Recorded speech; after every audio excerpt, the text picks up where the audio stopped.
She kept her head down as their laughter echoed through the barracks, never knowing that the ink beneath her shirt would soon make a decorated general's hands shake with recognition. Welcome back, beautiful souls. Hit subscribe and tell me where you're watching from, because tomorrow's story will absolutely shatter your heart and rebuild it again. Tonight, a hidden tattoo, a decorated general, and the moment 3 years of grief finally found its purpose. Let's begin.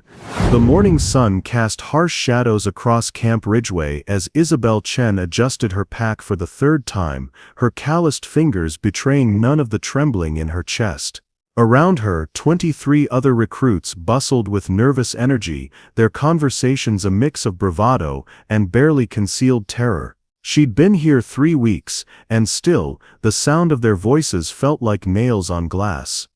"Hey, Mouse," called out Trevor, a thick-necked recruit from Texas, whose idea of humor involved pointing out everyone else's perceived weaknesses. "You gonna actually speak today, or just keep floating around like a ghost?" Isabel's jaw tightened, but she didn't turn. Mouse. The nickname had stuck since her first day when she'd quietly helped another recruit with his bunk instead of joining the evening poker game. In their eyes, kindness was weakness, silence was cowardice. They couldn't see what she carried beneath her carefully pressed uniform, the weight of a promise made at a graveside, the ink that told a story she wasn't ready to share. "Leave her alone, Trev." The voice belonged to Katie, one of the few recruits who didn't participate in the daily ritual of making Isabel's life miserable. But even Katie's defense sounded tired, worn down by weeks of watching the same cruel theater play out. Trevor smirked, his pale eyes finding Isabel's reflection in the barracks window, just wondering what she's even doing here. "My little sister's got more fight in her. What would you do if people constantly underestimated your strength? Have you ever had to hide your true self to protect something precious? Share your thoughts below." Isabel's fingers found the chain around her neck, hidden beneath her collar. On it hung 2 dog tags, one with her name, one with another's. The metal was warm against her skin, a reminder of why she endured the mockery, why she pushed through every grueling drill, every sleepless night, every moment when Trevor's words hit closer to home than she'd admit. 200 miles away, General Blake Harrison stood in his Pentagon office, staring at a photograph on his desk. The young man in the picture smiled back at him, barely 19, full of the kind of hope that war had a way of stealing. Sergeant Danny Chen. 3 years, 4 months, and 16 days since the IED explosion that had taken him. Blake still counted. His aide knocked softly. "General, the Ridgeway inspection is scheduled for 1400 hours. Blake nodded without turning. These routine base visits were part of his duties as regional commander, but they'd become something else entirely, a way to look into the faces of new recruits and see Danny's eager expression reflected back at him. It was torture and penance rolled into one. "Sir?" The aide's voice carried concern. "Are you all right?" "Fine, Captain Morris. Just thinking about the drive." But Blake wasn't thinking about the drive. He was thinking about the letter he'd written to Danny's family 3 years ago, the one that began "I regret to inform you," and ended with his own heart breaking a little more with each word. He was thinking about the sister Danny had mentioned constantly. Izzy, he'd called her. "She's gonna be a soldier someday too, sir. Stronger than all of us put together." Blake had never met her, but he'd watched Danny's face light up whenever mail arrived with her name on it. The kid had carried her picture next to his heart through every mission, talked about how she was putting herself through college, how she was going to change the world. After Danny died, Blake had wanted to reach out to her, to tell her how much her brother had meant to his unit, how his sacrifice had saved 12 other lives that day. But what did you say to someone who'd lost everything? How did you explain that her brother died a hero when heroes weren't supposed to die at 19? The photograph on his desk seemed to pulse with accusation. 3 years of avoiding that conversation, 3 years of letting guilt eat at him like acid. Danny Chen had been more than a soldier under his command, he'd been the best of what military service could create. Brave, loyal, selfless, everything Blake used to believe he was before war showed him the weight of sending kids into hell. His phone buzzed. Another reminder about the Ridgeway visit. Blake straightened his shoulders, adjusted his uniform, and tried to push Danny's ghost back into the corner of his mind where it usually lived. But some ghosts refuse to stay buried, and some promises, even the ones we make to the dead, have a way of demanding to be kept. At Camp Ridgeway, Isabel finished her morning inspection and headed toward the obstacle course, unaware that today would be different. Today she would have to choose between keeping her secrets safe and standing up for what was right. Today the ink beneath her shirt, Danny's final gift to her, etched in her skin during the darkest month of her life, would finally serve its purpose. Neither Blake nor Isabel knew it yet, but they were about to collide in ways that would shatter both their carefully constructed walls and reveal that sometimes the universe has its own plans for healing. The afternoon heat shimmered off the asphalt as General Blake's convoy rolled through Camp Ridgeway's gates at exactly 1400 hours. Isabel was halfway through rope climbing drills when the whistle blew sharp and urgent, the kind that meant drop everything and fall into formation immediately. "Move it," Drill Sergeant Martinez barked, his voice cutting through the humid Georgia air. "General Harrison is here for inspection. I want you maggots looking like actual soldiers, not the sorry excuses for human beings you've been pretending to be." Isabel's boots hit the ground with practiced precision, but her heart hammered against her ribs. She'd heard stories about General Harrison, the youngest regional commander in recent history, decorated hero, the kind of officer who could spot a weakness from 50 yards. Her hands automatically went to her collar, checking that her dog tags were secure, that nothing showed that shouldn't. Trevor fell into line beside her, his earlier smugness replaced by nervous energy. "Bet he takes one look at Mouse here and wonders how she even made it past the physical." "Shut it, Davis," Martinez snapped, but his eyes lingered on Isabel with something that might have been concern. Even he'd noticed how the other recruits treated her, though he'd never intervened. In his world, soldiers either found their strength or washed out. The formation snapped to attention as General Blake stepped out of his vehicle. Isabel kept her eyes forward, but she could feel his presence like a physical weight as he began his inspection walk. He moved down the line with methodical precision, pausing here and there to ask questions, his voice carrying the authority of someone used to being obeyed without question. At ease, he called out when he reached the center of the formation. "I want to see what you've learned." Martinez put them through combat readiness drills.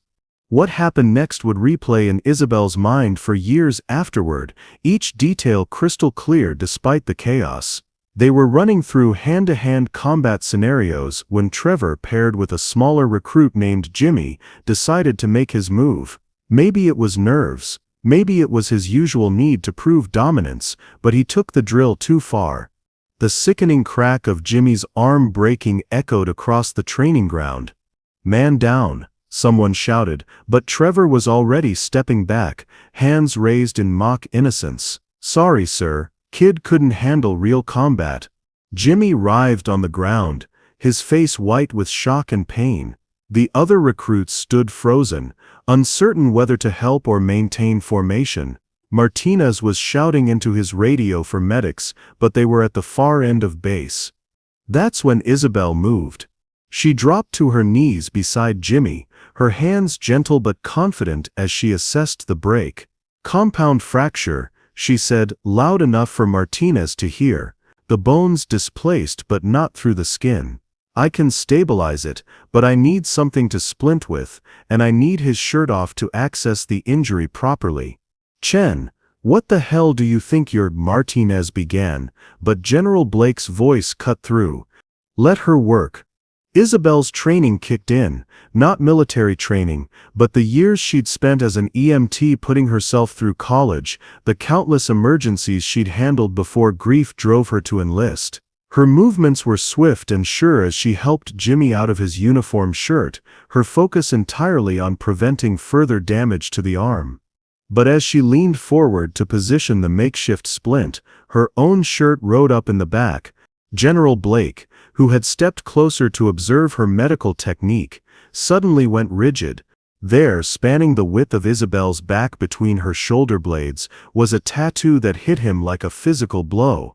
It wasn't decorative or artistic, it was military precise, detailed in black ink that had clearly been done by a professional. The design showed a soldier's helmet resting on an inverted rifle, boots positioned at the base, dog tags hanging from the weapon's grip. But it was the text beneath that made Blake's vision blur. Sej DT. Daniel Chen Kiai A03.15.2022, until we meet again 3rd Battalion, 75th Ranger Regiment. Around the memorial tattoo, in smaller script, were GPS coordinates Blake recognized with painful clarity, the exact location where Danny had died, saving 12 men in Afghanistan. Blake's hands began to shake. The noise of the training ground faded to a dull roar. 3 years of carrying guilt, 3 years of avoiding Danny's family, 3 years of wondering what had happened to the sister Danny had loved more than life itself, and here she was, carrying his memory etched into her skin, hiding in plain sight among recruits who mocked her for the very strength Danny had always described. "General?" Martinez's voice seemed to come from very far away. "Sir, are you all right?" Isabel had finished stabilizing Jimmy's arm and was helping him sit up when she noticed the sudden silence around them. She turned, still kneeling, and found General Blake staring at her with an expression she couldn't read, shock, recognition, something that looked almost like pain. "Your tattoo," Blake said, his voice barely above a whisper. The words seemed to cost him tremendous effort. "Sergeant Daniel Chen, 3rd Battalion." The blood drained from Isabel's face. Her hand instinctively went to her back, as if she could somehow cover what had already been seen. Around them, the other recruits exchanged confused glances. How did the general know about her brother? Why did he look like he'd seen a ghost? "You knew him?" The words tumbled out of her before she could stop them, raw and desperate. Blake's throat worked for a moment before he could respond. When he did, his voice carried the weight of 3 years' worth of unsaid words. "Sergeant Chen saved my entire unit. He saved 12 men that day, including me." Have you ever had a moment where your past and present collided in an unexpected way? Sometimes the people we're meant to meet find us when we least expect it. What do you think Isabel is feeling right now? The training ground fell completely silent. Even Trevor seemed to understand that something profound had just shifted, that the quiet girl they'd tormented for weeks was connected to this decorated general in ways none of them could have imagined. Isabel's eyes filled with tears she'd held back for 3 years. "He was my brother." The words hung in the air between them like a bridge neither had expected to cross. Blake took a step forward, then stopped, his military composure warring with an emotion too powerful to contain. This wasn't just Danny's sister, this was the woman who'd carried her brother's sacrifice on her skin, who'd joined the military to honor his memory, who'd endured mockery and isolation while keeping his legacy alive. In that moment, everything changed. The dynamic between them, the understanding of what strength really meant, the possibility that grief shared might somehow become grief healed. Jimmy's pained groan broke the spell, reminding them both that there was still an emergency to handle, but as the medics finally arrived and took over his care, Blake and Isabel's eyes met across the chaos, and both knew that their careful separate worlds had just collided in ways that would reshape everything they thought they knew about loss, love, and second chances. The medical tent buzzed with controlled chaos as Jimmy was loaded onto a stretcher, but Isabel barely registered the activity around her. She stood frozen where the general had left her, her shirt hastily pulled down, her heart hammering so hard she was certain everyone could hear it. The weight of 3 years' worth of carefully guarded secrets felt suddenly unbearable. General Blake had retreated to the edge of the training ground, ostensibly to coordinate with Martinez about the incident report, but Isabel could feel his eyes on her like a physical presence. Every few seconds he would glance in her direction, and each time their gazes threatened to meet, she would look away, panic rising in her throat. This wasn't how it was supposed to happen. Danny's memory, his sacrifice, the ink that marked her skin, these were private things, sacred things. Not spectacles for a training ground full of gawking recruits. Holy shit, Chen. Trevor's voice cut through her spiral of anxiety. You never said your brother was some kind of war hero, and that general, he looked at you like you were, like she was what? Katie stepped protectively beside Isabel, her jaw set. Trevor shrugged, but his usual smugness was tempered by something that might have been uncertainty. I don't know, like she was important or something. Important. The word hit Isabel like a slap. She'd spent months trying to blend into the background, to honor Danny's memory quietly, without drawing attention to the grief that still felt too raw to share. The last thing she wanted was to become some kind of symbol, some poster child for military sacrifice. I need some air, she muttered, pushing past Trevor and heading toward the barracks. But Martinez's voice stopped her cold. Chen, front and center. General Harrison wants a word. Isabel's stomach dropped. She turned slowly, catching sight of Blake standing near his command vehicle, his expression unreadable. The afternoon sun cast long shadows across his face, highlighting the tension around his eyes. He looked older than she'd expected, carrying a weariness that seemed bone deep. She forced her feet to move, each step feeling like she was walking toward some kind of judgment. When she reached him, she snapped to attention, her voice carefully neutral. Sir. Blake studied her for a long moment, his hands clasped behind his back. Up close, she could see the small lines around his eyes, the way his jaw worked as if he were trying to find the right words. Finally, he spoke. At ease, private. Walk with me. They moved away from the other recruits, toward the edge of the base where a chain-link fence separated the training grounds from a stretch of Georgia pine forest. For several minutes, neither spoke. The silence stretched between them, heavy with unasked questions and unspoken grief. Your brother, Blake began finally, then stopped.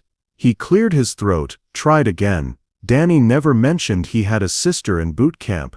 Because I wasn't. Isabel's voice came out sharper than she intended. I enlisted 8 months ago, after the funeral. It wasn't a question, and she didn't bother to confirm it. Blake already knew. Somehow this stranger knew about the worst day of her life, about standing in Arlington National Cemetery while they folded Danny's flag, about the hollow ache that had driven her to sign up for the same service that had taken her brother away. He talked about you constantly, Blake continued, his voice softer now. Izzy, he called you. Said you were going to be a doctor, that you were the smartest person he knew. He was so proud of you. Isabel's hands clenched into fists. Then why didn't you tell me that? Why didn't you come to the funeral? Why didn't anyone from his unit? Her voice cracked, and she had to stop, breathe, force the words out. Why did I have to find out how he died from a form letter? Blake flinched as if she'd struck him. Private Chen. I don't. She turned to face him fully, and Blake was startled by the fire in her eyes, the raw pain that transformed her entire face. Don't Private Chen me? Not when you knew him, not when you were there when he... She couldn't finish the sentence. 3 years later, and she still couldn't say the words died or killed without feeling like they might destroy her. I wanted to contact you, Blake said quietly. After the funeral, I wrote letters, dozens of them. I kept trying to find the right words to explain what happened, to tell you how much he meant to all of us, how his sacrifice saved 12 lives. But every time I tried to write it down, it felt inadequate. Selfish. The admission came out rough, painful. What right did I have to reach out to you? I was the commanding officer. I was supposed to bring him home safe, and I failed. I failed him, and I failed you, and showing up at your door to ease my own guilt would have been. So instead, you just disappeared." Isabel's voice was steady now, cold. "You let me wonder for 3 years whether anyone even cared that he was gone." The accusation hit Blake like a physical blow. He'd known this moment would come eventually. The reckoning with Danny's family, the confrontation with his own cowardice. He'd just never imagined it would happen like this, with Danny's sister standing in front of him wearing combat boots and carrying his memory etched into her skin. What do you do when someone you've lost becomes the bridge to someone you never expected to meet? Have you ever avoided a difficult conversation only to have it find you anyway? "You're right," he said simply. "I was a coward. I chose my guilt over your grief, and that was inexcusable." Isabel stared at him, clearly not expecting such a direct admission. Some of the fire went out of her eyes, replaced by something more complicated, hurt recognition, the kind of exhaustion that came from carrying anger for too long. "I don't want your apology," she said finally. "I don't want your guilt. I just want—" "What do you want?" "I want my brother back." The words came out broken, childlike. "I want him to text me stupid memes and complain about MREs and tell me about the sunsets in Afghanistan.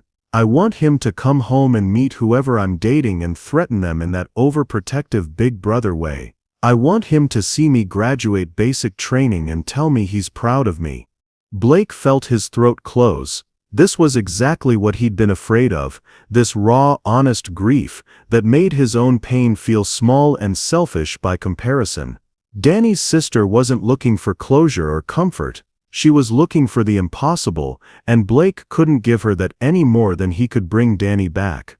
"Private Chen," he started, falling back into formality because it was safer than the alternative. "Don't." She stepped back, putting physical distance between them. "Whatever you're going to say, whatever speech you've prepared about sacrifice and service and how Danny died for something meaningful, don't. I've heard it all before, and it doesn't help. It doesn't bring him back, and it doesn't make this," she gestured vaguely at the space between them, "any less complicated." She was right, and Blake knew it. There were no words that could bridge the gap between his guilt and her grief, no magic phrase that could transform this awkward, painful encounter into something healing. They were strangers bound together by tragedy, and tragedy made for uncomfortable connections. "I should go," Isabel said, already turning away. "I'm sure you have other inspections to conduct, other recruits to evaluate. Thank you for telling me about the 12 men. At least now I know his death mattered to someone." Blake watched her walk away, her shoulders rigid with controlled emotion, and felt the familiar weight of failure settle over him like a familiar coat. He'd had one chance to honor Danny's memory, one opportunity to reach out to the sister Danny had loved so much, and he'd managed to make everything worse. But as Isabel disappeared around the corner of the barracks, Blake realized something that surprised him. Despite the pain of their encounter, despite the accusations and the anger and the terrible awkwardness of it all, he didn't regret seeing Danny's face reflected in her determined stride, didn't regret knowing that someone else carried the weight of loving and losing Danny Chen. For the first time in 3 years, Blake's grief didn't feel quite so solitary. And somewhere in the back of his mind, a voice that sounded suspiciously like Danny whispered, "This isn't over, sir. Izzy doesn't give up that easy." The storm hit Camp Ridgeway at 0300 hours with the kind of violence that turned the Georgia night into a chaos of wind and rain. Isabel jerked awake to the sound of sirens and emergency lighting flooding the barracks, followed immediately by Drill Sergeant Martinez's voice over the intercom. "All personnel to emergency stations. Severe weather protocol is now in effect. This is not a drill." Through the rain-lashed windows, Isabel could see trees bending at impossible angles, debris flying through the air like missiles. The other recruits stumbled around her, grabbing gear and trying to make sense of shouted orders, but her EMT training had already kicked in. Severe weather meant injuries, structural damage, people who would need help. She was pulling on her boots when the lights went out.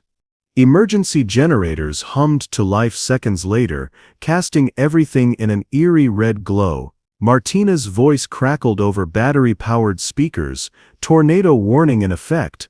All personnel report to the storm shelter immediately. The underground shelter beneath the administration building was designed to hold the entire base population, but it wasn't designed for comfort. Isabel found herself pressed into a concrete room that felt more like a bunker, surrounded by panicked recruits, drill instructors trying to maintain order, and the steady thrum of rain against metal ventilation grates. She was scanning the crowd, doing an automatic head count the way her EMT training had taught her, when she spotted him. General Blake stood near the radio communication station, his uniform still immaculate, despite being roused from sleep, coordinating with off-base emergency services.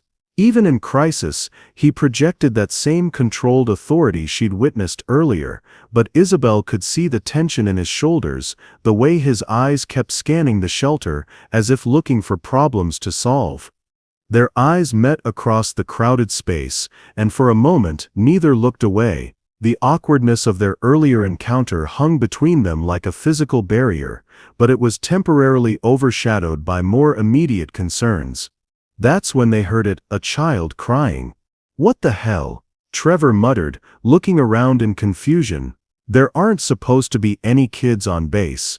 Martinez was already pushing through the crowd, following the sound to its source.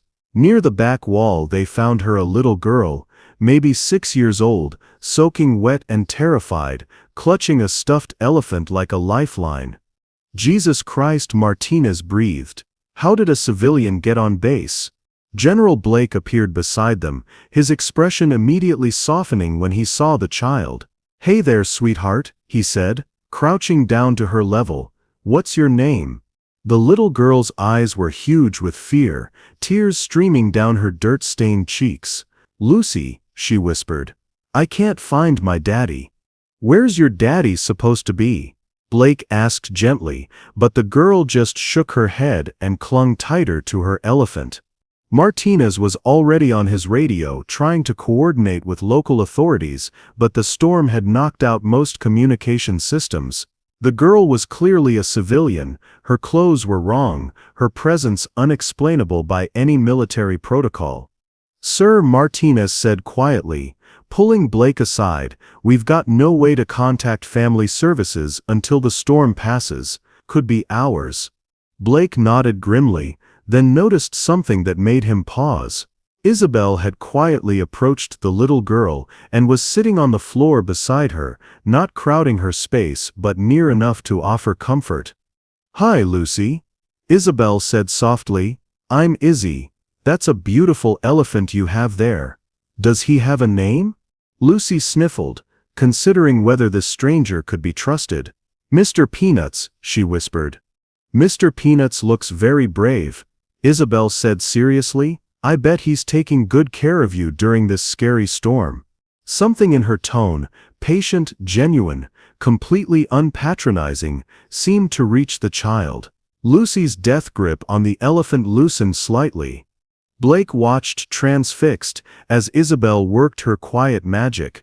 This was a side of Danny's sister he hadn't seen during their tense encounter earlier, the gentle competence Danny had always talked about, the way she could make anyone feel safe just by being present. "Are you hungry, Lucy?" Isabel asked. "I think I have some crackers in my pack." As if on cue, Lucy's stomach growled audibly. She nodded shyly, and Isabel produced a small package of military rations, not exactly kid-friendly, but better than nothing. "You're good with her," Blake said quietly, approaching them both. Isabel glanced up, wariness flickering in her eyes. Kids are easier than adults sometimes. They're honest about what they need. The implied criticism wasn't lost on Blake, but before he could respond, Lucy tugged on Isabel's sleeve. "Is he a soldier like my daddy?" The question hung in the air, loaded with new information. Lucy's father was military, which explained how she might have ended up on base, but not why she was alone. I am a soldier, Blake said carefully, sitting cross-legged on the concrete floor despite his rank insignia. What's your daddy's name, Lucy? Sergeant Rodriguez, she said proudly. He's the strongest soldier in the whole world.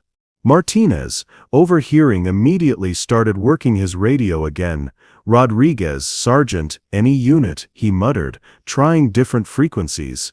While Martinez coordinated the search, Blake found himself in an unexpected position, sitting on a shelter floor, with Danny's sister and a lost little girl, waiting out a storm that had forced them all into the same small space. The formal distance he'd tried to maintain was impossible in such close quarters. Have you ever found yourself in a situation where circumstances forced you to work with someone you were trying to avoid? Sometimes the universe has its own plans for bringing people together. She's been through trauma, Isabel observed quietly, watching Lucy nibble at the crackers. Look at how she's holding that elephant. That's not just comfort, that's security. And she's too calm for a lost child. This isn't the first time she's been scared and alone. Blake studied the little girl with new eyes, seeing what Isabel's EMT training had spotted immediately. Military family. Probably multiple deployments. She's learned to be brave because she's had to be. Isabel's voice carried a note of recognition that made Blake's chest tighten. Like someone else I know, he said softly. Isabel's hands stilled in the process of opening another pack of crackers. Don't what? Don't try to psychoanalyze me through a 6-year-old. I'm not some project for you to fix to make yourself feel better about Danny. The words were sharp, but Blake heard the exhaustion underneath them. That's not what I was doing. Wasn't it? She turned to face him directly, her voice low enough that Lucy wouldn't overhear. You've spent 3 years avoiding Danny's family, and now that I'm sitting in front of you, you want to find some way to make this situation work. But I'm not looking for a father figure, or a commanding officer, or someone to fill the gap Danny left. I'm just trying to get through basic training without falling apart. Blake absorbed the hit, recognizing the truth in it. You're right, I am trying to fix something that can't be fixed, but not to make myself feel better, to honor what Danny would have wanted. And what's that? For me to look out for his sister, if she ever needed it. Isabel opened her mouth to respond, but Lucy's small voice interrupted. Are you fighting? Both adults immediately shifted their attention to the child, whose eyes had gone wide with worry. In her world, adults fighting meant bad things were about to happen. No, sweetheart, Isabel said quickly. We're just talking about grown-up things. Everything's okay. Lucy studied both their faces with the skeptical wisdom of a child who'd learned to read adult moods for survival. My mommy and daddy used to talk like that before daddy had to go away again. The simple statement hit both Blake and Isabel like a physical blow, reminding them that their personal drama was taking place in front of a little girl who'd already seen too much adult pain. Blake cleared his throat. Lucy, would you like to hear a story while we wait for the storm to pass? About what? Blake glanced at Isabel, something passing between them, a temporary truce, an agreement to put their own complicated feelings aside for someone who needed them both. About the bravest soldier I ever knew, Blake said. He had a sister who was just as brave, even though she didn't know it yet. Isabel's breath caught. But Lucy was already settling in closer. Mr. Peanuts clutched to her chest. And in that concrete shelter, with a storm raging overhead and a lost child between them, Blake began to tell Danny's story, not the official version but the real one, the one about a kid from California who carried his sister's picture into battle and never stopped believing she could change the world. Blake's voice filled the cramped shelter as he spoke, painting pictures with words that made Lucy's eyes grow wide with wonder. But as he described Danny's courage, his loyalty to his unit, the way he'd always volunteered for the most dangerous missions, Isabel felt something crack open inside her chest. He sounds like a superhero, Lucy whispered, her small hand finding Isabel's. He was, Blake said simply, his eyes meeting Isabel's over the child's head. The day he saved my unit, we were pinned down by enemy fire.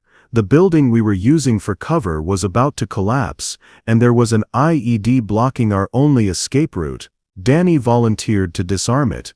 Isabel's grip on Lucy's hand tightened involuntarily. She'd read the official report, but hearing it from someone who was there felt different, more real, more painful. But that's not the part that made him a hero, Blake continued, his voice growing softer. The part that made him special was what he did after he disarmed the device. He could have taken cover, let us figure out our own exit strategy. Instead, he stayed exposed, directing each man to safety one by one. He made sure every single person got out before he even thought about his own safety. What happened then? Lucy asked, though something in her young face suggested she already suspected the story didn't have a happy ending. Blake's throat worked for a moment. A second IED went off. One we didn't know was there. Danny. He died protecting others. Isabel finished quietly when Blake couldn't continue, just like he always said he would. The silence stretched between them, heavy with shared grief. Finally, Lucy spoke up in her piping voice. Is that why you're sad? Because the brave soldier went to heaven. Before either adult could answer, Martina's voice crackled over the radio. General Harrison, we've got Rodriguez. He's at the base hospital, appendicitis. Emergency surgery about 6 hours ago. His wife is en route from Virginia. But how did Lucy? Blake began. Storm knocked out power to base housing around 0200. Mrs. Rodriguez was probably already traveling here when it hit. Lucy must have gotten scared and wandered off looking for her dad. Blake nodded, then looked down at Lucy. Good news, sweetheart. We found your daddy. He's at the doctor getting his tummy fixed, and your mommy is coming to get you.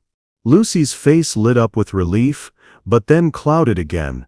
Is Daddy gonna be okay? He's going to be fine, Isabel assured her. I promise.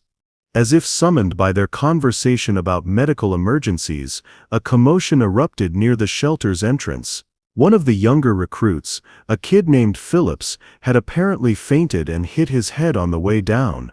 Blood was seeping from a scalp wound, and he wasn't responding to attempts to wake him. I need medical supplies, someone shouted, but the shelter's first aid kit contained only basics. Isabel was on her feet instantly, her EMT training overriding everything else. Move aside, she said, pushing through the crowd. I need space to work. But as she knelt beside Phillips, she realized the head wound was worse than it initially appeared. She would need to remove her shirt to use it as a compress to control the bleeding, which meant exposing her tattoo to the entire shelter full of recruits who had spent weeks mocking her. Blake, reading the situation immediately, started to remove his own uniform jacket. Here, use. No. Isabel's voice was steady, determined. It's fine. She pulled her shirt over her head without hesitation, revealing not just Danny's memorial tattoo, but the full scope of what she'd been hiding. The military tribute covered most of her back, but it wasn't alone. Along her left side, in delicate script, were coordinates, the same ones Blake had memorized from countless mission reports. Below them, in Danny's own handwriting, photographed from a letter and replicated by the tattoo artist, were the words, Izzy, you're braver than you know. Love you, sis. But it was the tattoo on her right side that made Blake's knees nearly buckle. It was a detailed recreation of a photograph, 12 soldiers in combat gear, grinning at the camera despite the harsh Afghanistan sunlight. Danny was in the center, his arm around two of his squad mates, that infectious smile that had kept morale up even in the darkest moments. Blake recognized every face in that photo because he was one of them. Have you ever discovered that someone has been carrying a piece of your story without you knowing it? Sometimes the people we think we've lost have found ways to stay connected to us. Jesus Christ, Trevor whispered. All his usual bravado gone. Chen, how did you get a picture of? It's my brother's squad, Isabel said, matter-of-factly, pressing her shirt against Phillips's wound. Danny sent me this photo 2 weeks before he died. said these were his brothers, the men he'd trust with his life. She worked efficiently, her hands steady despite the emotional weight of the moment.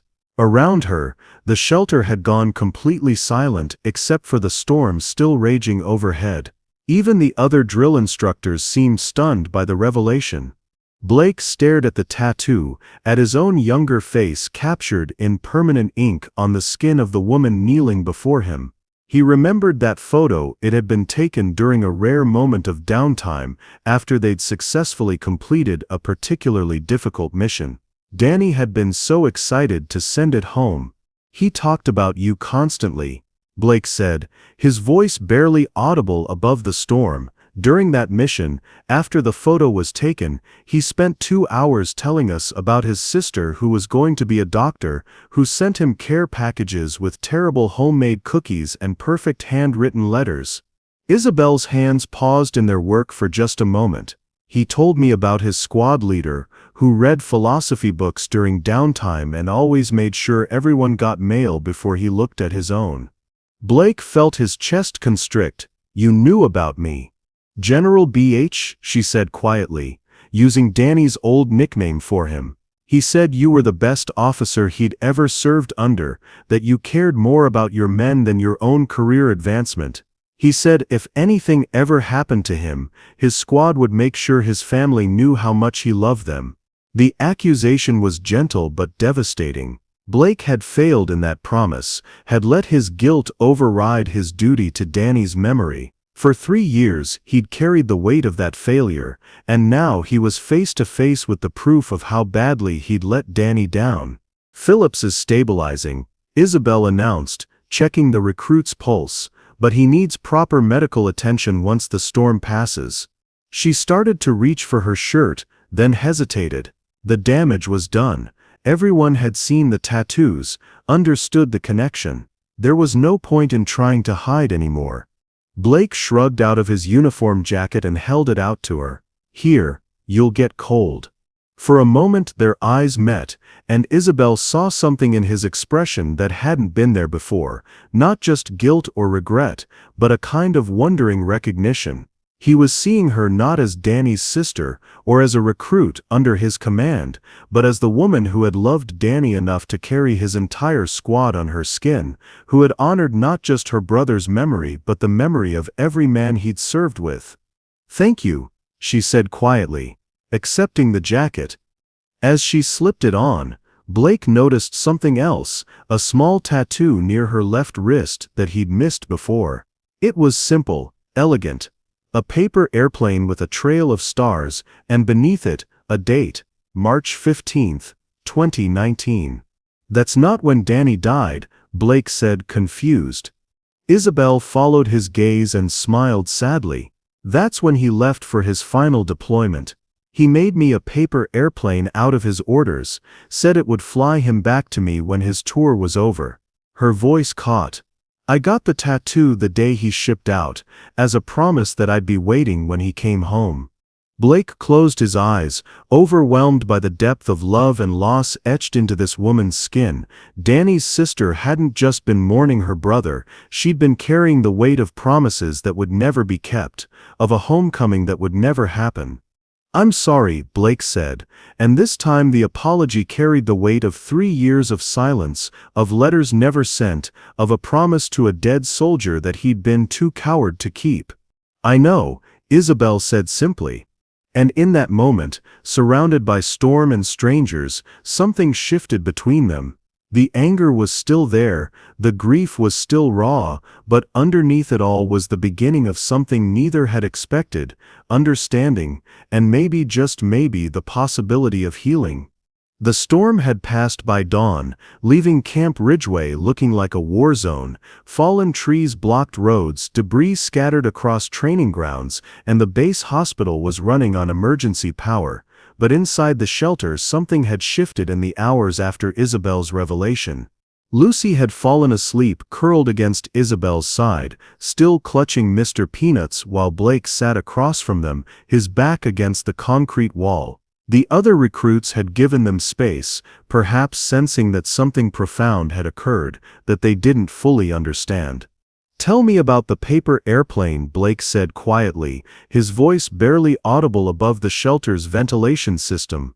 Isabel looked down at the small tattoo on her wrist, tracing it with her finger. Danny was terrible at goodbyes. Always had been, even as kids. When our parents divorced, when I left for college, when he enlisted, he'd just disappear rather than deal with the emotion of saying goodbye properly. She paused, adjusting Lucy's weight against her shoulder. But the night before his final deployment, he came to my apartment. I was in nursing school then, stressed about exams, worried about him leaving again. He could see I was falling apart. So he made you a paper airplane, Blake said, understanding beginning to dawn. Out of his deployment orders, no less. Said the paper was magic because it contained his promise to come home. Isabel's voice grew softer, more distant. He launched it across my tiny kitchen, and it was so perfectly folded it actually flew in a perfect circle and came back to him. He said, "See, I'm programmed to come back to you as." Physics doesn't lie. Blake felt his throat tighten. That sounded exactly like Danny finding ways to turn fear into hope, worry into wonder. He was wrong about physics, Isabel continued, but he was right about something else. He said that even if his body couldn't come home, his love would find a way back to me. That's when I decided to get the tattoo, not as a memorial, but as a landing pad. The simplicity of it, the pure love behind it, hit Blake like a physical blow. "I know it sounds crazy," she said quickly. "Grown woman getting tattoos based on paper airplanes and magical thinking. But Danny had this way of making everything seem possible, you know, even the impossible things." "It's not crazy," Blake said firmly. "Danny had that effect on everyone. He made us all believe we could be better than we were." For the first time since they'd met, Isabel really looked at him, not as the commanding officer who'd failed to contact her, not as a symbol of military authority, but as someone who had loved her brother too. "What was he like as a soldier?" she asked. "I mean really like, not the official hero version." Blake considered the question, sifting through memories that were both painful and precious. "He was terrible at poker," he said finally, which made Isabel laugh, a real laugh, the first he'd heard from her. "God, yes. He'd get this tell whenever he had a good hand. His left eyebrow would twitch, and he'd start humming under his breath. 'Take me home, country roads,'" Blake said immediately. "Every single time." "You noticed that too?" Isabel's smile was genuine now, transforming her entire face. "I tried to break him of that habit for years, told him he'd never win a poker game if he couldn't control his tells. He never did learn. Lost half his paycheck every month to Sergeant Martinez." Blake found himself smiling too, the memory warm despite its context. "But he was the best soldier I ever served with. Not because he was fearless, he was scared plenty of times, but because he was brave anyway. That's the difference, isn't it?" Isabel said thoughtfully, "Between fearless and brave." Blake nodded. "Fearless people don't understand the cost. Brave people do, and they pay it anyway." Lucy stirred in her sleep, mumbling something about elephants, and both adults automatically adjusted to make sure she stayed comfortable. The gesture was so natural, so synchronized, that it surprised them both. "You're good with kids," Blake observed. "Pediatric EMT training," Isabel explained. "But also, Danny and I practically raised each other after the divorce. I was only 14 when he turned 18 and enlisted, but I'd been taking care of him long before that, making sure he ate, did his homework, didn't get into too much trouble. He mentioned that once," Blake said carefully, "said you were more of a parent to him than your actual parents ever were." Isabel's expression clouded slightly. "Our mom had her own struggles. Dad just checked out. Danny was this bright, energetic kid who needed stability, and I was the only one there to provide it. Have you ever had to step into a role you weren't ready for because someone you loved needed you? Sometimes love makes us stronger than we ever thought possible." "Is that why you became an EMT? Taking care of people?" "Partly." But also because Danny always said I had healing hands. She looked down at her palms, calloused now from weeks of military training. He used to joke that I could fix anything: scraped knees, broken hearts, wounded soldiers coming home from war.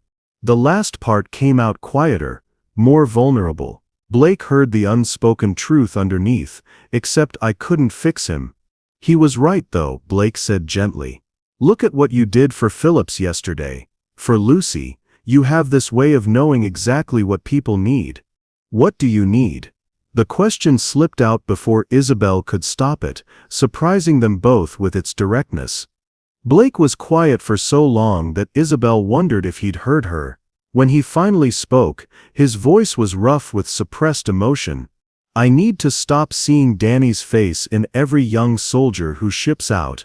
I need to stop writing letters to dead men's families and throwing them away. I need to stop believing that if I'd been a better commander, a faster thinker, a braver leader, Danny would still be alive. The honesty of it hung between them like a bridge neither had expected to cross. Danny wouldn't want that for you, Isabel said quietly. He believed in second chances, in moving forward, in finding ways to honor the fallen without drowning in guilt. How do you know? Because that's what he told me to do if anything happened to him. She shifted Lucy's weight again, looking down at the sleeping child. He made me promise that if he didn't come home, I wouldn't spend my life mourning him. He said grief was supposed to be love with nowhere to go, so I should find new places to put it.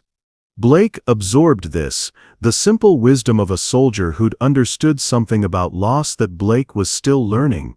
Is that why you enlisted? To find new places to put your love? Partly, but also because I wanted to understand the world that took him from me. I thought if I could become a soldier myself, I could somehow get closer to him, understand what he felt, what he thought about in his final moments. And have you understood? Isabel considered the question, looking around the concrete shelter that had become an unlikely sanctuary. I'm beginning to. It's not just about service or duty or honor, is it? It's about the people next to you. The ones you die for, and the ones who die for you. Blake nodded. Danny died for his squad, but he also died believing that somewhere back home, his sister was building a life worth protecting. And you've been protecting that life ever since, haven't you? Isabel's voice was soft with sudden understanding. By staying away, by not disrupting my grief, by letting me heal without the complication of having to comfort the men who survived when he didn't. The perception was so accurate, so perfectly articulated, that Blake felt something loosen in his chest, a knot of guilt and self-recrimination he'd been carrying for 3 years. Maybe, he admitted, or maybe I was just a coward who couldn't face the sister of the best soldier I ever knew. Maybe you were both, Isabel said gently. Protective and cowardly, honorable and scared. People can be contradictory things all at once. Lucy chose that moment to wake up, blinking sleepily at the adults around her. Are we still in the storm? She asked. No, sweetheart, Isabel said, smoothing the child's hair. The storm is over. Your mommy should be here soon. As if summoned by her words, footsteps echoed in the corridor outside the shelter. A woman's voice, desperate and relieved. Lucy? Lucy, baby, where are you? And as Lucy scrambled to her feet and ran toward her mother's voice, Blake and Isabel were left alone for the first time since the storm began, the space between them somehow smaller than it had been before. The reunion between Lucy and her mother was tearful and beautiful, but it left Blake and Isabel suddenly alone in the emptying shelter. Other personnel were filtering out as the all-clear sounded, returning to assess storm damage and resume normal operations. The intimacy of their shared night felt fragile in the harsh fluorescent lighting, like something that might not survive exposure to daylight. Blake's radio crackled to life. General Harrison, we need you at the command center. Damage assessment reports coming in from all sectors. He looked at the radio, then at Isabel, clearly torn between duty and the desire to continue their conversation. I should. Of course, Isabel said quickly, standing and brushing dust from her borrowed uniform jacket. You have responsibilities. But as Blake reached for his radio to respond, Martinez appeared in the shelter entrance, his expression grim. General, we've got a problem. The storm damaged the communication tower, and some of the equipment in the recruits' barracks is missing. We're conducting a full investigation. Missing equipment? Blake's voice sharpened with authority. What kind of equipment? Personal electronics, mostly. Some cash from Foot Lockers, could be storm-related displacement. But, Martinez glanced at Isabel, then back to Blake. We've had issues with theft before. Protocol requires questioning all personnel who had access to the barracks during the evacuation. Isabel felt her stomach drop as the implication hit her. You think someone stole things during the storm? I don't think anything yet, Martinez said carefully. But I have to follow procedure. Everyone gets questioned, starting with anyone who left their assigned positions during the emergency. Blake's jaw tightened. Drill Sergeant. Private Chen was providing medical assistance to an injured recruit. Her actions were warranted and necessary. Yes, sir, but she also had access to the barracks after most personnel had evacuated. Her Foot Locker was one of the few that wasn't disturbed. Martinez's tone was apologetic but firm. I have to ask the questions, General. You know that. The implication hung in the air like poison. Isabel's face went white, then flushed with anger and humiliation. You think I stole from my fellow recruits? I don't think anything, Martinez repeated. But Trevor Davis has made some statements. Of course he has, Isabel said bitterly. Let me guess, the weird quiet girl who doesn't fit in must be the thief. Blake stepped forward. What exactly did Davis say? Martinez shifted uncomfortably. He claims he saw Chen near the barracks after the evacuation order, says she was acting suspicious. And there's the matter of her connection to you, sir. Some of the recruits are suggesting she might have received special treatment, that maybe she's been given advantages others haven't had. Have you ever been accused of something you didn't do, especially when the accusation plays on people's existing prejudices? Sometimes the very thing that makes you different becomes the weapon used against you. Isabel felt the carefully constructed walls she'd built around her emotions crumble all at once. The night of connection, of shared understanding, of beginning to heal, all of it was being poisoned by suspicion and whispered accusations. Special treatment? She turned to Blake, her eyes blazing. Is that what this was? Some kind of guilt-driven favoritism because you couldn't face Danny's family 3 years ago? Isabel, no. Don't. Her voice was sharp enough to cut. Don't you dare Isabel me now. Not when your guilt trip has turned me into a suspect in my own squad. Blake's face went rigid. That's not what happened, and you know it. Do I? Because from where I'm standing, it looks like the commanding officer, who couldn't be bothered to attend my brother's funeral, suddenly shows up and gets all emotional over his sister, and now everyone thinks I'm getting special treatment. And when something goes missing, naturally, I'm the first one they suspect. Private Chen, Martinez interrupted. The questioning is just procedure. Shut up, Isabel snapped, her composure finally cracking completely. Just shut up. You want to know what I took from those barracks? I took nothing. I own nothing worth taking.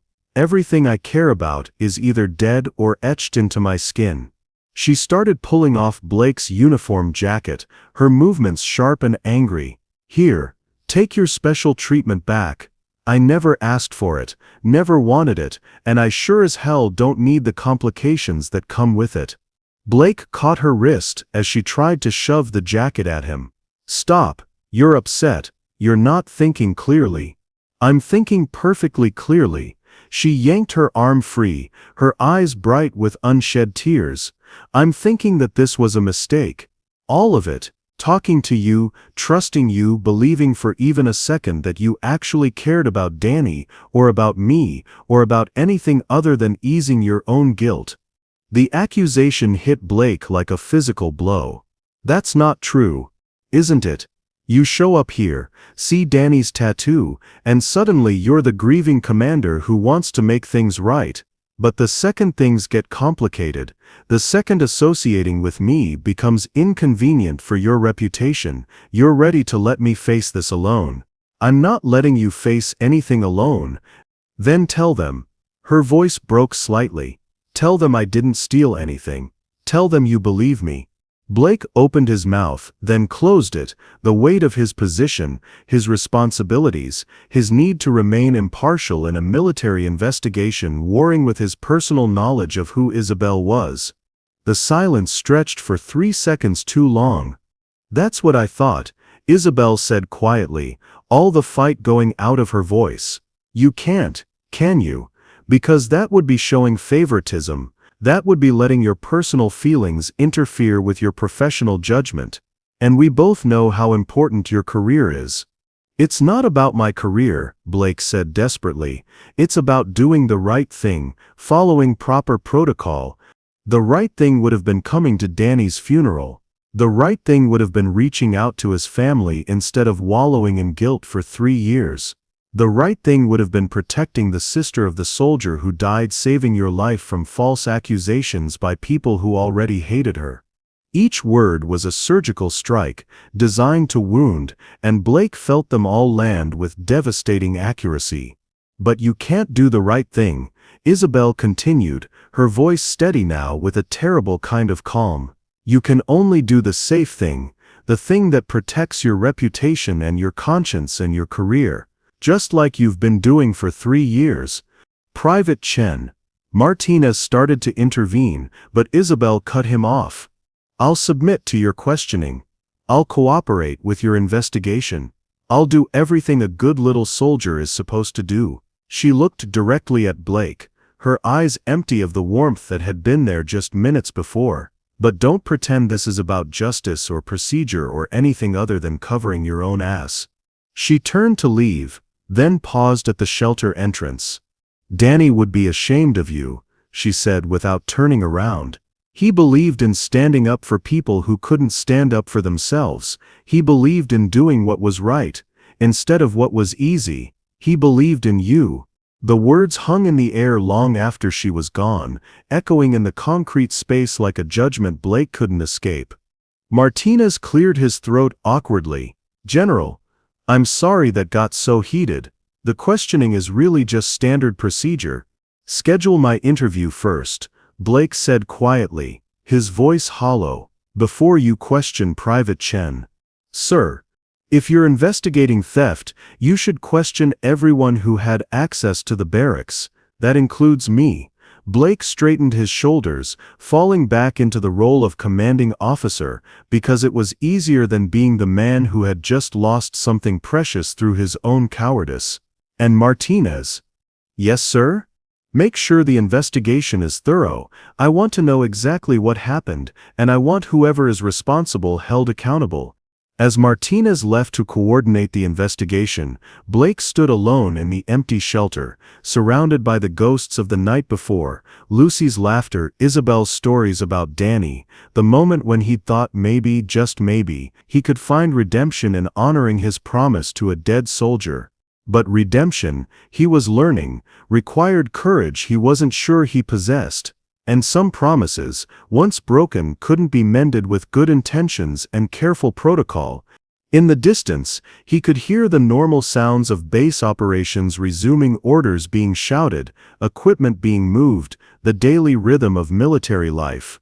But all Blake could hear was Isabel's voice, Danny would be ashamed of you.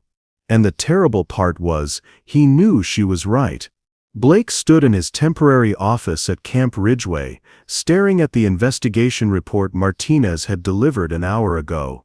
The stolen items had been found in Trevor Davis's footlocker, along with evidence that he'd been running a small-scale theft operation for weeks.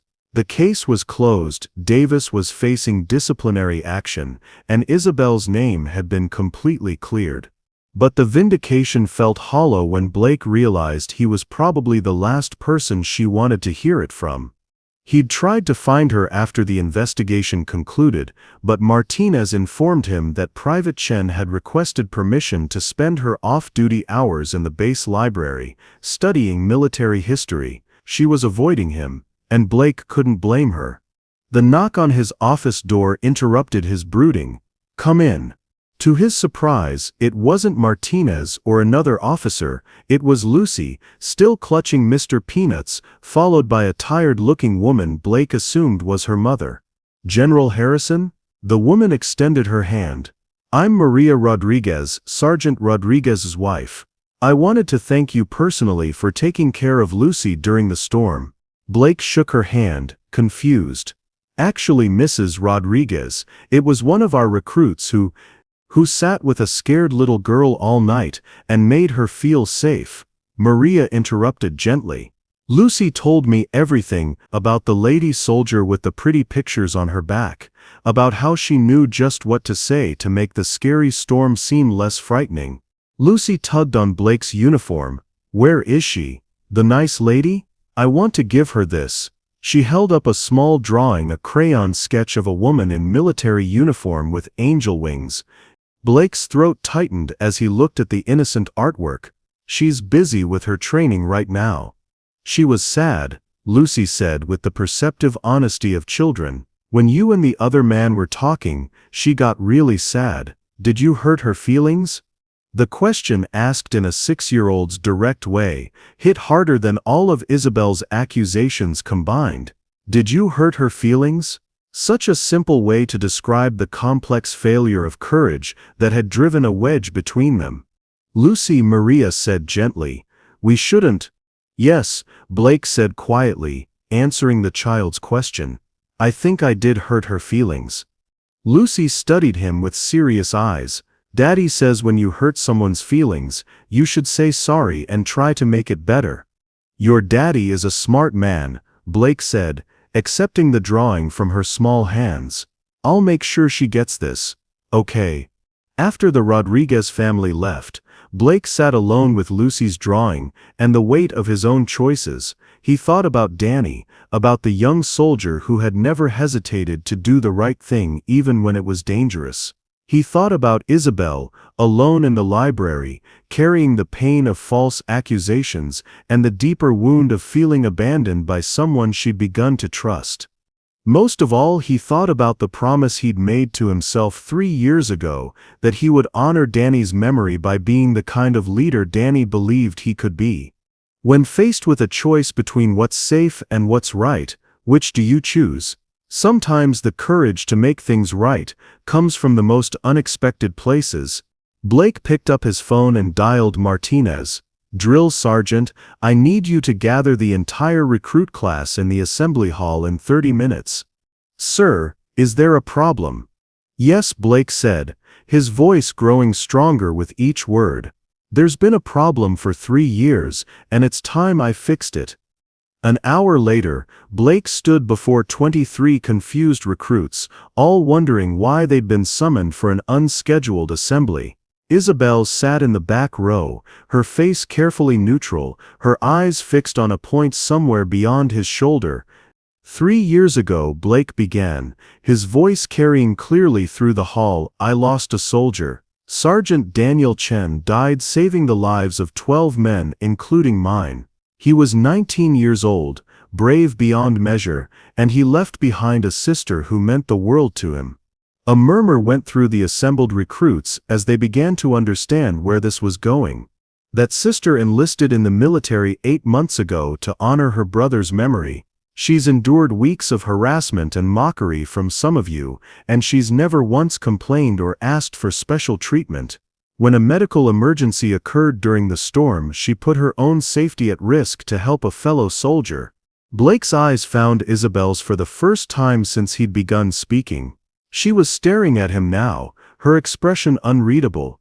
"Yesterday, when some of you were ready to assume she was guilty of theft simply because she was different, because she didn't fit your narrow definition of what a soldier should be, I failed her. I let protocol and procedure and my own cowardice stand in the way of defending someone who deserved my support.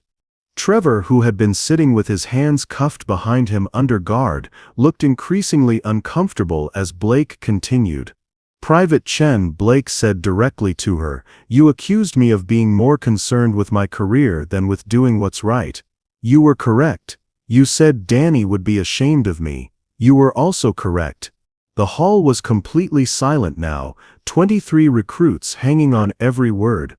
"But you were wrong about one thing," Blake continued, his voice growing softer but somehow more powerful. "You said I didn't care about your brother, or about you. That's not true.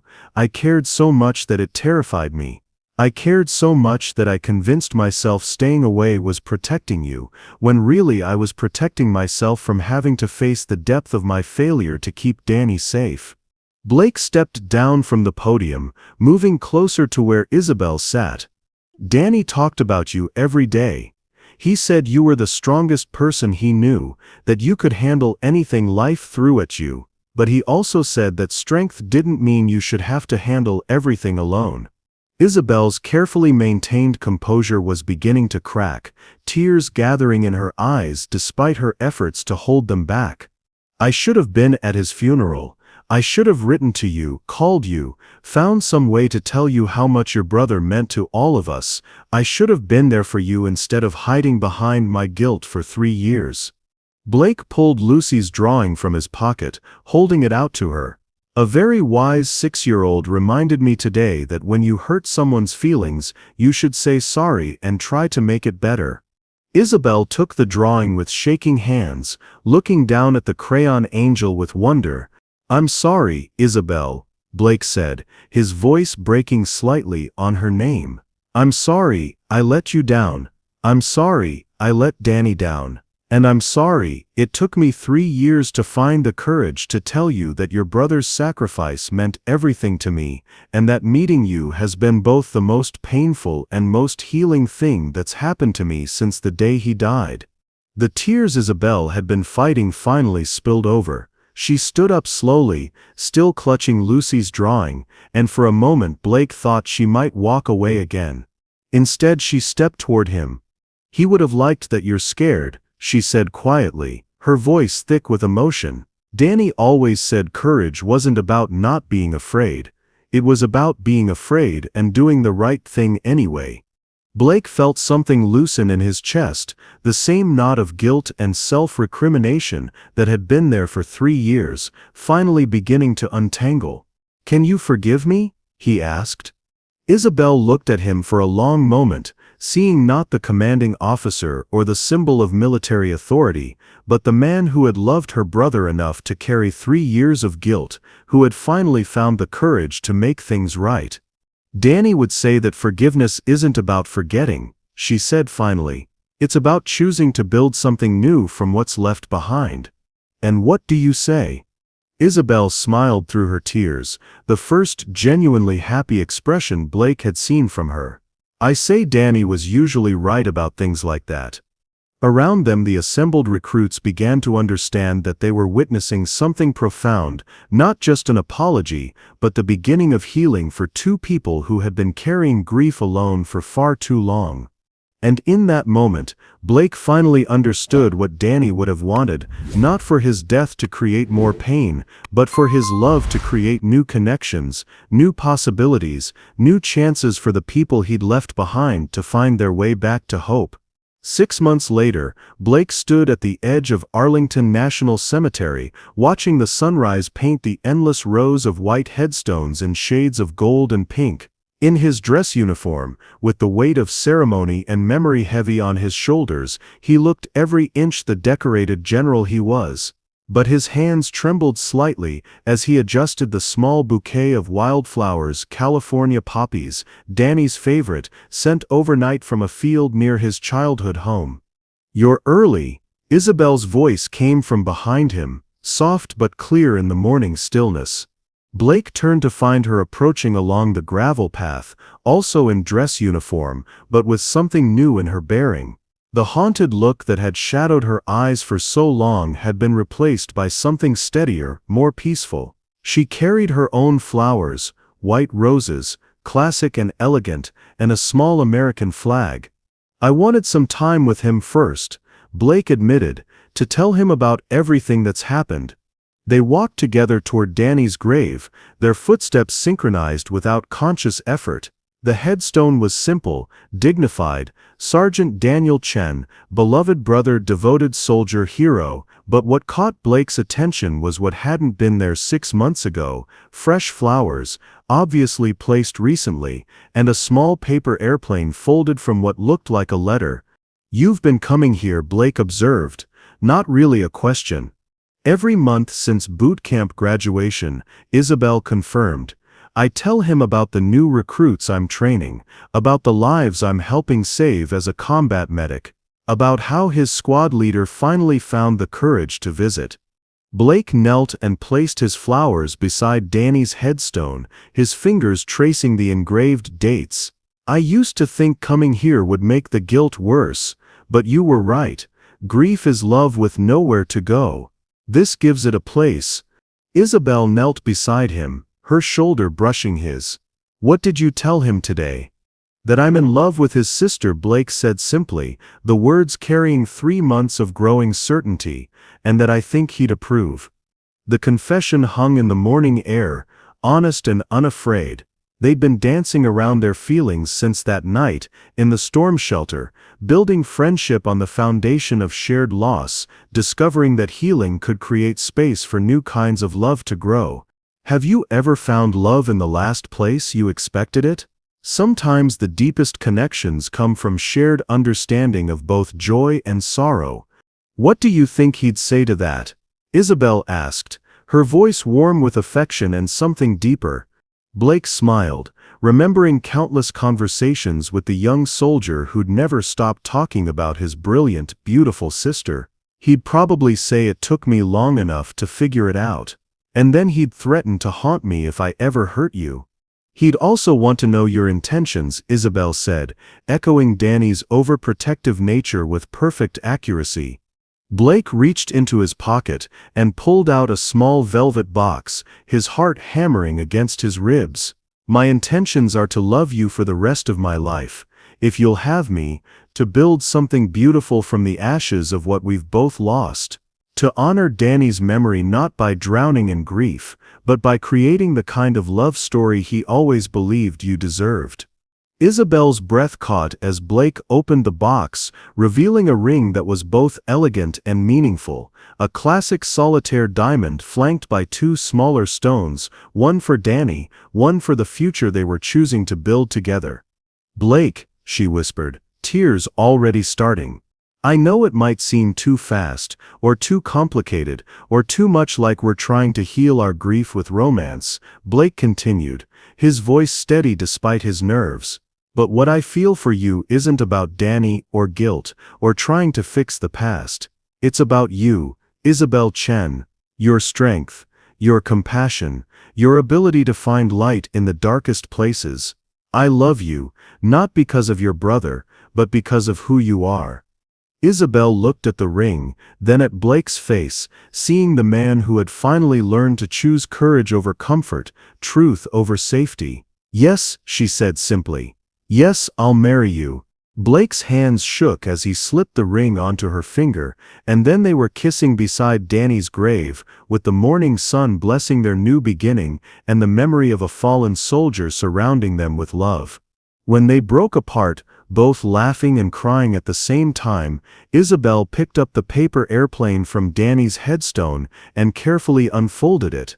Blake expected to see one of her letters, but instead found his own handwriting, the letter he'd written to Danny's family 3 years ago but never sent, the one that had sat in his desk drawer collecting dust and guilt.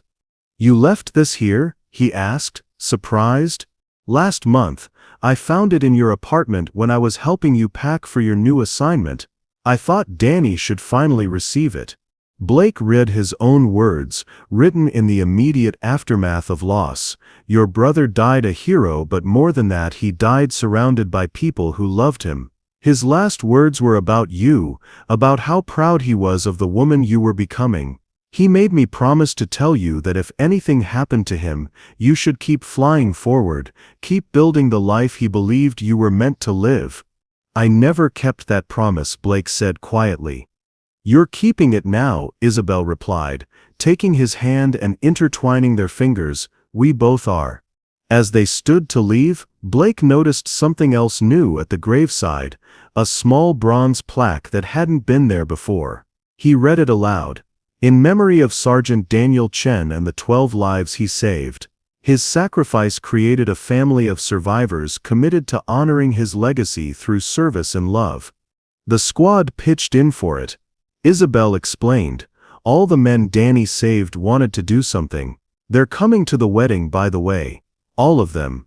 Blake felt his chest constrict with emotion. For 3 years he'd carried Danny's loss alone, convinced that sharing it would somehow diminish it. But Isabel had shown him that grief multiplied when shared became love multiplied when shared. There's one more thing, Isabel said, reaching into her jacket pocket. She pulled out a folded piece of paper, not a letter this time, but orders. My new assignment came through. Guess which base I'm being stationed at? Blake read the orders and started laughing, the sound echoing across the peaceful cemetery. Fort Braxton. My headquarters. Seems the military has decided we work well together, Isabel said with a grin. Something about exceptional performance during joint operations. Or maybe, Blake said, pulling her close, Danny's still looking out for us.